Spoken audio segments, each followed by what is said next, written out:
estamos hablando de las imágenes del informe de Rodolfo Gravina, estaba bien tiradísimo en el tema. Bueno, voy a presentarme quienes vamos a hablar, con quienes vamos a hablar de este tema que nos pareció sumamente importante con la producción. Está con nosotros Ricardo Comiso, nuestro profesor de Qigong, bienvenido. Hola. ¿Cómo está? Gracias. Tú sabes que toda la gente cuando me dice, a mí me encanta el profe que hace, así me dicen siempre. Bueno, Sí, sí, te han registrado de esta manera también, Ricardo. Y Javier Lamagrande, que es tanatólogo. ¿Cómo estás, Javier? Buenos días. Bienvenido. Muchas gracias. Bienvenido por primera vez a Tardes con Perro. Por primera vez, muchas gracias por la invitación. Antes que nada, ¿qué es tanatólogo, Javier? Para que la gente sepa. La tanatología es una rama de la psicología. Ajá. No somos psicólogos, pero nos especializamos en lo que es el acompañamiento en el final de vida o en el acompañamiento de lo que antes se llamaban enfermedades terminales, que ahora se llaman enfermedades limitantes para la vida. Cáncer, leucemia, fibrosis quística. Cómo acompañar a la persona en el final de vida para una muerte digna, para Sí. una partida digna, cómo acompañar a los familiares. Y también el área de incumbencia de la tanatología es la prevención y la posvención del suicidio. Ah, también, interesantísimo. Algo que tiene que estar relacionado, está relacionado totalmente con el tema que vamos a elegir hoy, esto que hablábamos. Uno por allí lo toma a gracia, pero es así, muchas personas que te dicen, no hablemos de ese tema todavía, a ver, Dios quiera que todavía no sea mi tiempo, mi momento, ¿no? Y es como que la muerte es como si fuese algo de que no se puede hablar, no se puede tocar, ni siquiera nada, mencionar así como al pasar, nada.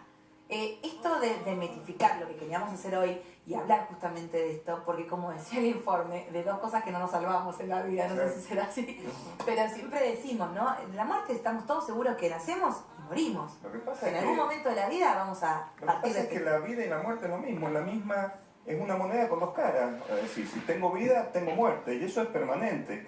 Vamos caminando con la muerte como vivimos, morimos permanentemente en situaciones.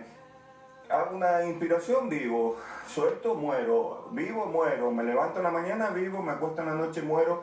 Es permanente, es decir, le damos la intención de la palabra muerte, solamente la muerte física es lo que estábamos hablando, pero vida y muerte son opuestos complementarios que si no estuvieran, no tendría sentido la vida. Es decir, si no existe la muerte, no existiría la vida. Tampoco. Entonces debemos estar agradecidos y llevar la muerte como algo tan normal como es la vida misma.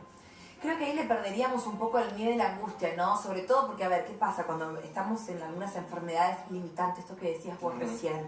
Estas enfermedades que nos ponen de una cara ahí muy cercana a la muerte, ¿no? O a la posibilidad de morir y demás. ¿Nos encontramos preparados, la mayoría? Porque he estado muy en contacto con gente, A ver, personas en esa lamentablemente todos hacemos un gran proceso de negación. Hasta que no tenemos un familiar, o hasta que no tenemos un amigo, hasta que no nos golpea la Cerca. muerte, de eso intentamos no hablar. Entonces, si alguien se acerca a vos y te dice, me contraté el seguro de ese pelo, y vos decís, que estás depresivo, sí. te pasa algo, estás enfermo. La idea del trabajo desde la tanatología es ayudar a las personas a poder poner en palabras. ¿Por qué? Porque como decía él, todos nos vamos a morir. Una de las reglas mnemotécnicas de la tanatología es que es irreversible, es inevitable. Todos vamos a llegar a eso. Entonces, ¿cómo hacer para el tiempo que tenemos aprender a vivirlo con calidad? Claro. ¿Cómo hacer para que el tiempo que me queda, aunque esté con un diagnóstico de una enfermedad limitante para la vida, sea con la mejor calidad posible, para mí y para los que están conmigo? Claro, mira, vos decías esto recién, porque la verdad es que uno nunca sabe cuándo es el momento, solo Dios sabe cuándo es el momento de decir, bueno, tenemos que partir, cuando estamos hablando de la muerte física, ¿no? Pero digo, por allí no es prepararnos para morir, sino es prepararnos para vivir, para que cuando la muerte llegue uno se vaya satisfecho de lo que hizo, porque creo que también eso es irnos. Vivir con calidad. A mí me ha tocado acompañar, yo hace 34 años que trabajo de esto, me ha tocado acompañar a mucha gente mayor. Y a veces encontrás como esa vieja canción de Julio Iglesias, siempre digo yo, me olvidé de vivir. Y te encontrás con esas personas que sienten que llegaron al final de sus días y no pudieron hacer esto y no pudieron hacer aquello. Entonces, es animarnos a hacer las cosas mientras podemos. Claro. Esto que decían recién, o jugar al fútbol aunque sea malo, o practicar Qigong porque me va a hacer bien y me va a dar calidad de vida para llegar tal vez mejor preparado a ese final. Claro, porque es muy importante, una cosa que yo creo que deberíamos diferenciar mucho porque nos confundimos. Una cosa es la enfermedad y otra cosa es la muerte. Yo me puedo morir completamente sano. También, por eso te digo. Claro, nunca entonces lo una sabe. cosa es la enfermedad y otra la muerte. De la muerte no nos va a salvar nadie, nos Sí. vamos a morir y nuestros seres queridos se van a morir y eso es un ciclo. Pero de la enfermedad sí nos podemos salvar. Claro. Es decir, acordate que nosotros hacemos el Qigong. El Qigong es parte de la medicina china preventiva. Es decir, lo que nosotros tratamos de evitar no es la muerte, porque sería absurdo. Sí. Nosotros lo que tratamos de evitar es la enfermedad. Entonces, una cosa es vivir enfermo o tener una enfermedad que me lleve a la muerte, y otra cosa es tener calidad de vida sin la enfermedad y que un día me voy a morir de viejo porque tuve un accidente o por lo que fuera. Pero en realidad, lo que nosotros debemos perseguir es la salud. Lo que debemos procurar es la salud, no la muerte. Es la vida. Si algo nos tiene que dar, entre comillas, miedo, que nosotros esa palabra la desterramos, es la enfermedad, no la muerte. La muerte en sí misma es natural y es normal. Lo que debemos tratar de no hacer es trabajar para enfermarnos. Tenemos que cuidarnos para evitar que esa enfermedad me pueda llevar a una muerte prematura, dolorosa, sufriente. Claro. ¿Se entiende? Entonces yo me voy a morir, pero trato de morirme sano. Claro, de toda esa, pero hasta eso genera a veces angustia, ¿no? Porque Seguro. uno dice dejar a mi familia, dejar este mundo, uno se como que se aferra a la tierra de distintas formas. Tener la flexibilidad, tal vez él desde su práctica lo puede... yo siempre hago el ejemplo, es como un niño, si un niño se tropieza, se cae, tal vez llora, se sacude y sigue. Cuando un adulto se tropieza frente a ciertas circunstancias de la vida, se pone tan duro, se pone tan rígido, que ahí se quiebra. Entonces, si yo aprendo a manejar ciertos conceptos de vida, de muerte, de calidad de vida, de estar en paz conmigo, de tener mis cuentas claras y con los seres queridos, Exacto. tener mis cuentas claras, voy a llegar con mayor flexibilidad a ese momento y tomarlo también con naturalidad. Digo, y ahora, de ese mismo consejo, todo esto mismo que ustedes están diciendo, en estas otras situaciones de la vida, no hablamos de la partida física, pero sí hablamos de los distintos duelos que atravesamos en la vida, ¿no? Como por ejemplo, yo le preguntaba recién a Javier, digo, el tema de la menopausia. Para la mujer es un duelo, ¿no? Sí. Mira, por supuesto, nosotros nos preparamos permanentemente para la muerte en nuestras prácticas. ¿En qué sentido? Sí. En la meditación. Ajá. La meditación es una práctica para la muerte. Sinceramente es eso y sencillamente es eso. Cada vez que hacemos una meditación es como que estamos haciendo más sencillo ese paso, que lo podemos usar en todas las circunstancias. Sí.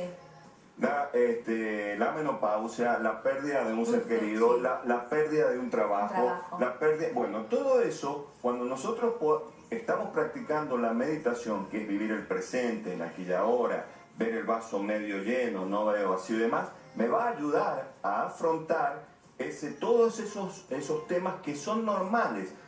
Es dolor, el dolor es normal y es natural. Si a mí yo pierdo un ser querido, me va a doler y es natural y es normal. Tengo un proceso de duelo.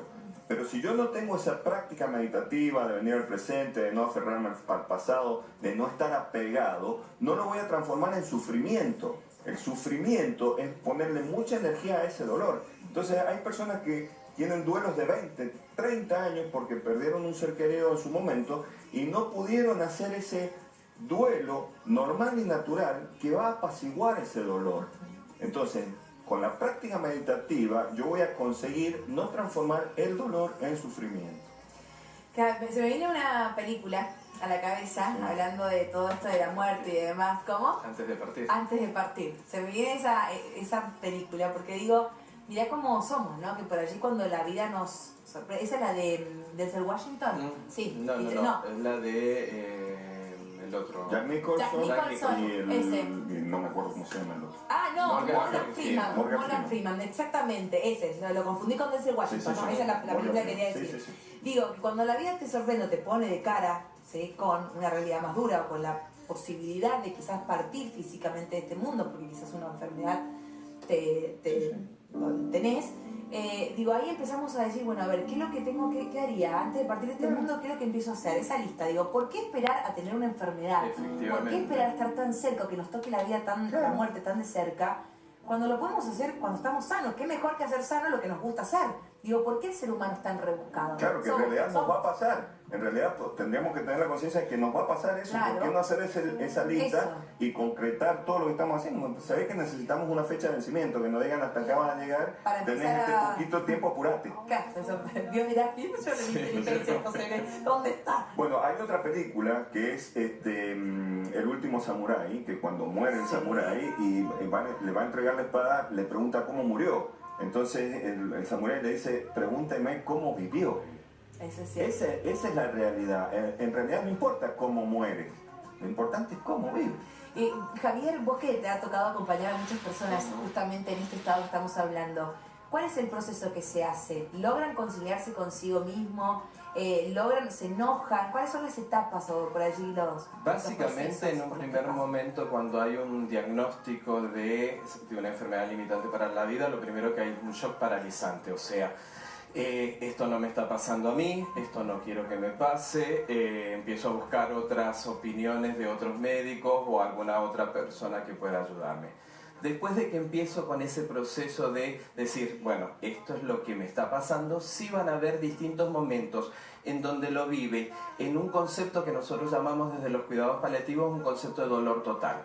La parte física la va a estar llevando el paciente, pero todo el cuadro lo está llevando la familia y los amigos, donde ahí vamos a encontrar situaciones desde lo social, estar enfermo es caro, Sí. implica tomar licencias que a veces no sabemos que existe. Por ejemplo, Mendoza es una de las pioneras en tener una licencia que se llama por razones humanitarias para aquellas personas que tienen familiares con pronósticos oncológicos o pronósticos de fenalidad, donde los colaterales y los ascendentes o descendentes pueden llegar a acceder a esa licencia, que no figura dentro de la ley de licencia de la provincia. ¿Cómo hago yo desde lo espiritual? Hay gente que se aferra a lo espiritual y toma en eso un momento de tranquilidad, y hay gente que se enoja hasta con Dios. Claro. ¿Por qué me está pasando esto a mí si yo no hice nada malo? Entonces, se van moviendo los roles, tal vez el que era hijo empieza a funcionar como padre, o tal vez aquella persona que estaba muy cercano se aleja, pero no se aleja porque no quiera estar, sino porque en ese momento no tiene los mecanismos de afrontamiento para poder estar acompañando bien al Como ser tiene que Y querido. lo primero que hace es proyectar, entonces está viendo la muerte propia en la muerte de la otra persona, Ay, entonces verdad. no quiere verlo y se va. Y se corre. También esto. Claro. El tema de la muerte es no saber qué hay más allá. Para muchos, para algunos sí, quienes profesan por allí La religión, esas son católica, creencias. claro. Mira, las Pero personas nos nadie movemos. tenemos Claro, de pero mira, forma certera no que- porque claro. eso es creencia, eso Claro. yo generalmente no me meto en lo que crees. Las personas nos movemos solamente por dos razones, por dos motivos. Una es por amor incondicional, Sí. que es la base del ser, y la otra es por miedo, por miedo. Y el miedo se resume en miedo a la muerte, y es cómo se mueve el ego. Es decir, todos los miedos se resumen en el miedo a la muerte. Yo tengo aracnofobia, yo tengo claustrofobia, yo tengo... Todos esos miedos es miedo a morir. Y el que realmente tiene miedo a morir es el ego, porque es el que sabe que va a morir. Entonces, ese movimiento que realizamos a partir del miedo es el que no nos permite vivir, porque todo lo hacemos a partir de pensar, darle energía a que un día me voy a morir, pero hoy no te vas a morir. Hoy estás vivo. Hoy estás acá ahora en este Claro. preciso momento, entonces movete por amor incondicional, no por el miedo a que tal vez un día me vaya a morir. Claro. Entonces sí, ese es el tema. El miedo a la muerte es el que encierra el movimiento del ego. Entonces cuando nosotros vamos al ser, no hay miedo.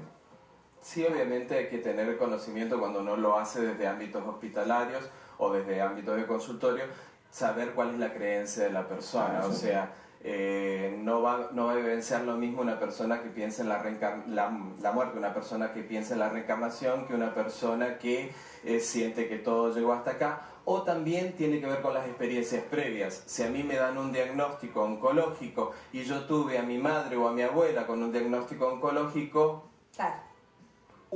Ahí vuelve la proyección. y vuelvo Ya. y proyecto sobre mí tal vez el sufrimiento que tuvo otra Exactamente. persona. Exacto. Que también es muy importante poder decirlo, que en Argentina, por ley de muerte digna, nadie debe morir con dolor en estos momentos. En cualquier hospital de la Argentina, una persona que esté padeciendo un dolor grave debe pedir el auxilio que se puede dar desde los médicos, que es el tratamiento del dolor, que va relacionado con la morfina. Ay, cuántas cosas, estoy escuchando acá, nos querían tantas cosas para también seguir hablando del tema, pero los tiempos son tan cortitos, ¿no?, en la tele. Pero creo que el mejor mensaje que podemos decir esto antes de temer a la muerte es disfrutar más la vida, Exacto. ¿no? Y esto de no esperar a reunirnos con toda la familia en un momento de dolor, en un momento cuando una enfermedad nos habite, sino estar disfrutando del diario, esto del contacto permanente. Creo que hoy vivimos con mucho estrés todos. Y si hay algo que nos ancla y nos baja a tierra es el contacto con nuestros seres queridos, ¿no? Traer a la conciencia la muerte nos hace mucho más fácil la vida. Eso es cierto. Traer a la conciencia que un día me voy a morir, no importa que me hayan puesto una fecha de vencimiento, que me den 3 meses, que me den 6 meses, que un día me voy a morir, hace mucho más fácil vivir. En realidad, sin la muerte no existiría esta vida maravillosa que tenemos. Y después de esta charla, me imagino que a muchos les debe pasar en la casa también, como a mí también en mi interior, decís cuántas cosas no estoy aprovechando, a cuántas cosas no estoy dando lugar, cuántas cosas estoy dejando de decir o dejando de hacer, esperando mañana. ¿Sí? Oye, O esperando a veces las vacaciones. Todos decimos, ay, cuando lleguen las vacaciones y dejamos un montón de cosas para esos 10 o 15 días de vacaciones, que es pintar la casa, arreglar esto, irnos a un lugar, volver.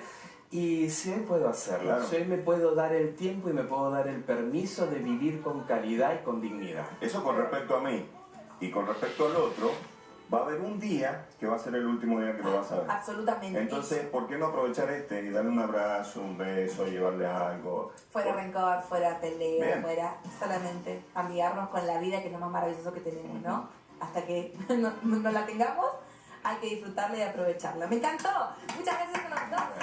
Vas a estar presentando un libro. Me dijeron. Aprovecho para entregarte, este es el tercer libro que tienen que ver con esto. El primero habla de herramientas para la elaboración de los duelos. Este es Cuidarse para Cuidar, que tiene dos partes. Una es la que está hablando él, cómo hago yo para estar mejor frente al otro, y la otra parte del libro tiene que ver el acompañamiento en el final de vida. Sea yo familiar, sea amigos o esté en el ámbito de salud, cómo hago para que la persona que está con un diagnóstico de finalidad llegue al final de sus Qué bueno. días con dignidad. Lo vamos a presentar en la Feria del Libro el día sábado 7 de octubre a las 17:30 en la Sala Tulián. Muchísimas gracias. Muchas gracias, Javier. Muchas Un placer y bienvenido a Tardes Compartidas. Muchas gracias. Bueno, profe, como siempre, su casa. Un honor. Gracias. Muchas gracias. Gracias. Bueno, antes que nada, necesitas construir. Te cuento que en Comercial San Martín vas a encontrar todo